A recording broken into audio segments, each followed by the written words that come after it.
Good afternoon, Robert Scribbler, May 31st, 2018.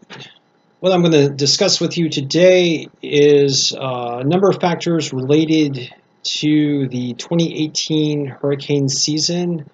We're going to provide an analysis on how potentially dangerous this season could be, but before we do that, I want to go ahead and look at last year, the 2017 Atlantic hurricane season, which was catastrophic, resulting in $282 billion at least in damages, resulting in the costliest ever season on record.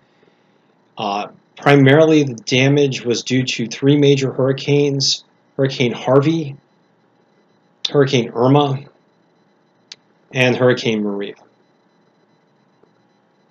And all of these storms were extraordinarily powerful storms which produced amazing damage. In particular, Hurricane Maria struck Puerto Rico, resulting in an estimated loss of an estimated 5,000 lives, which makes it one of the most deadly hurricanes ever to strike America, and probably the most deadly hurricane to strike U.S. soil in at least the past 3 decades.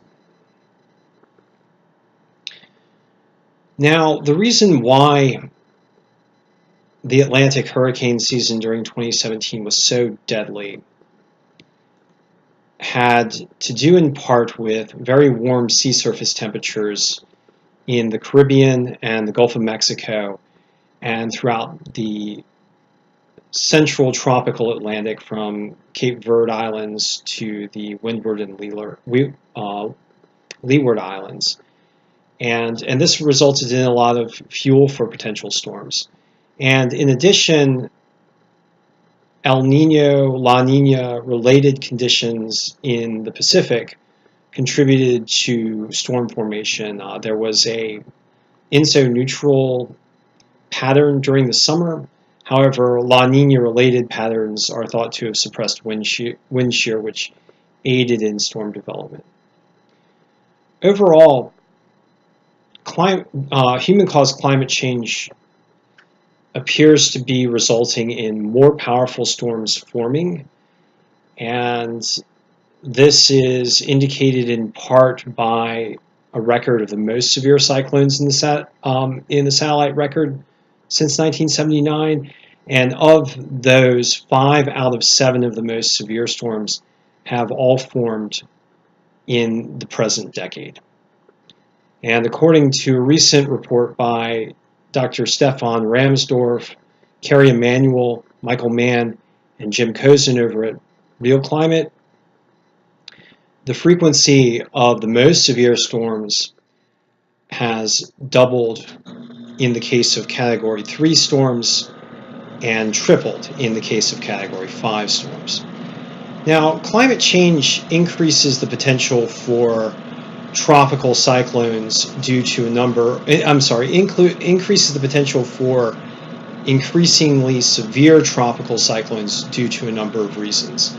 One of the primary reasons is increasing sea surface temperatures, and another primary reason is increasing atmospheric water vapor. Warmer sea surfaces fuel stronger storms by kicking up the heat engine, and increased levels of atmospheric water vapor provide more fuel for storms that do form and increase the potential for higher cloud tops and greater convection in storms. Now, for 2018, we have already seen the formation of a tropical cyclone subtropical storm Alberto prior to the official start of hurricane season. And this has been happening more frequently during recent years. We've been seeing storms out of season and storms forming before season, and subtropical storm Alberto is a continuation of that trend.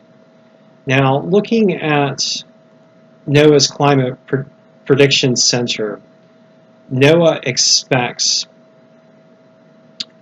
a relatively average hurricane season with 10 to 16 named storms, 5 to 9 hurricanes, 1 to 3 major hurricanes, and an accumulated cyclone energy between 65 and 145% of the median, which is slightly above average. So overall, predictions for 2018 do not presently indicate that we are expected to experience an extreme season. However, what I'd like to do is take a look at a number of factors that may weigh in. So looking at sea surface temperatures, we find that sea surface temperatures in the central tropical Atlantic and subtropical Atlantic are cooler than normal. And so during hurricane season, during the peak of hurricane season, we have thunderstorms running off of Africa and emerging here near the Cape Verde Islands, and then moving across the tropical Atlantic toward the Caribbean, the Gulf of Mexico, and the North Atlantic. And if these sea surfaces are warmer than normal, they can tend to help to fuel storms. But right now, sea surface temperatures in this region are presently cooler than normal. So as a result, if this trend continues, we would expect to see a bit less fuel for cyclone formation in the primary region during the peak of hurricane season. Now, one caveat is that these sea surface temperatures could change.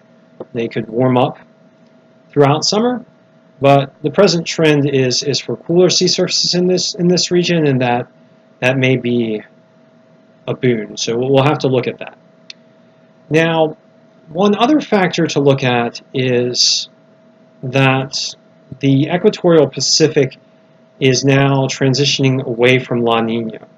Now, La Nina effects may help to suppress wind shear in the tropical Atlantic, and that would help to favor storm formation and storm formation, even if El Enso remained in a neutral state, which is what is predicted by NOAA come summertime. Now, some worrisome factors for the 2018 hurricane season are warmer than normal sea surface temperatures in the Gulf of Mexico, and much warmer than normal sea surface temperatures off of the east coast of the United States and extending into the North Atlantic. And if these warmer than normal sea surface temperatures remain, what could happen is that storms approaching the U.S., particularly the mid-Atlantic and the Northeast, could maintain their strength and even intensify prior to landfall in some instances. And in addition, there's a similar dynamic here in the Gulf of Mexico, where you could see storms running into the Gulf toward Texas and feeding off of much warmer than normal sea surfaces in this region, and seeing intensification that is greater than you would typically expect just prior to landfall. Overall, these indicators are a bit more mixed than what we saw during 2018, and which is possibly some good news. We did see a very destructive hurricane season in 2018, and there are many regions that are looking forward to a respite.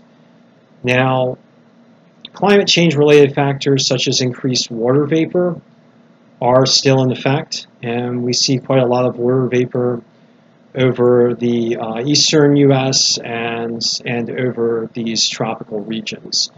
So that factor does not appear to have died down. But overall, so far, despite the early formation of Alberto, 2018 doesn't look quite as risky as 2017, but stay tuned. Human-caused climate change does have a tendency to serve up some serious surprises.